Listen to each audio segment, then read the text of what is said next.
Welcome to this Did You Know session. If you're using the JMeter Correlation plugin to create rules, quite often the teams share that with the wider group. And we're going to show you how to do that with BlazeMeter.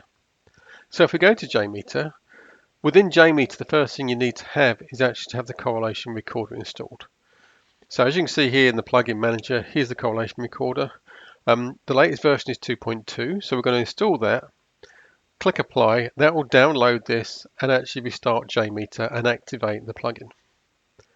So if we now go and create a correlation rule, we come into the templates and we select the correlation recorder template.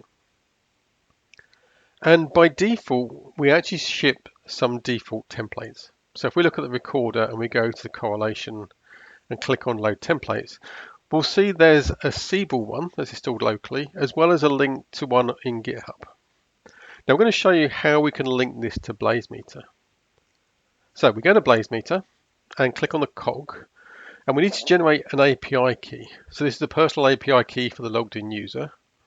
We create a key and give it a name and set the expiry. That should be normally months. So we can say 3 months. This will generate the key. And we need to download this so we can use it in JMeter. So we download the key as a JSON, and then we take that file and we copy it into the bin folder of JMeter, as you can see here. We then restart JMeter with that new API key. Now the difference is when we now create a correlation template, when we go into the load templates, as well as the default templates, we're going to see the templates that exist in BlazeMeter. So we're going to go back into the recorder, click on load templates, and as you can see, we're already syncing those BlazeMeter workspaces. So when we click on the available templates, what we'll see is the default templates that are within BlazeMeter and any that your team have already created. So you can see here we've got SAP, and we've got Salesforce and WordPress. So if we wanted to save a correlation template, what we can do is create a new template. So let's just go ahead and do that. So we give it a variable name. We then set up the rules, so how to extract the value and then what the correlation replacement value is. And let's add another one. We're going to have one ID and one is token. Now once we've got the rule in place, this is obviously local to my JMeter. We can now save this to BlazeMeter. And we do that by clicking the Save Template button. Now as you can see, you then select where to save it. So local is your local machine and the workspaces are on BlazeMeter. You then give it a name. You choose the version.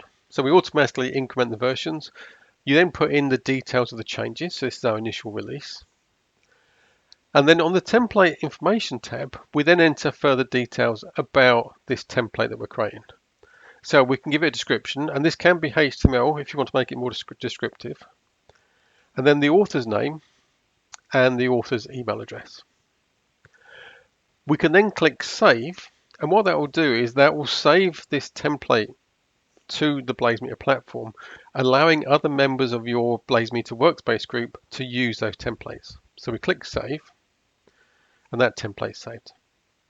So let's go and see what that looks like. So if we delete this template from JMeter, we go back to load templates and we just click refresh, and that will refresh the sync. And now what we're going to see is that template we just created will appear in our list of available templates. So we can see the sample template there. We can then install that and load it into JMeter. So other members of our team can start benefiting from this template that we've just created, as you can see. Now, if we go to BlazeMeter and we go and look at the correlation rule template, we can also see those templates in BlazeMeter. So you can see here, that's the template we just created. We can download it from here as well. So we can download it to our local machine to work on it, as well as going through the plugin. So as you just saw, the correlation service allows us to store these correlation templates and share them with our team. So for more information on BlazeMeter, please go to blazemeter.com where you find blogs and videos, and also the BlazeMeter University where there's lots of free courses. Thank you.